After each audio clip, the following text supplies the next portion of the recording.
Good morning, good morning, good morning. So sa umaga nga ito ay aming napag-isipan ni paring Aris na mag-workout habang hindi gumagamit ng anumang gadget at mga teknolohiya. Kita nyo naman, nagpo-push up na ako. Hoy! Pampalaki daw ng katawan yan. Habang si pare Aris naman ay nagbaback shadow. Kita mo naman ang mga laki ng paa niya. Habang ako ay nagpo-push up na parang timang. Huy!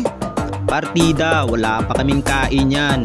Umaga kasi ay amin agad naisip yung project namin kay Ma'am Gisalin na kung ano yung ginagawa mo habang wala kang ginagawang o walang ginagamit na teknolohiya. So ayan na nga, nagwo-workout na kami. Kaya ikaw, sumabay ka na din sa amin mag-workout. Hindi puro babad ka dyan sa teknolohiya. May masama din yung epekto sa'yo. Hindi ko naman sinasabi na masama ang magbabad sa teknolohiya. Ang sinasabi ko lang sa'yo ay mag-workout ka din kagaya namin. Sabayan mo kami. Kaming dalawa ni Sir Aris habang ako ay nagwa-warm up na dyan.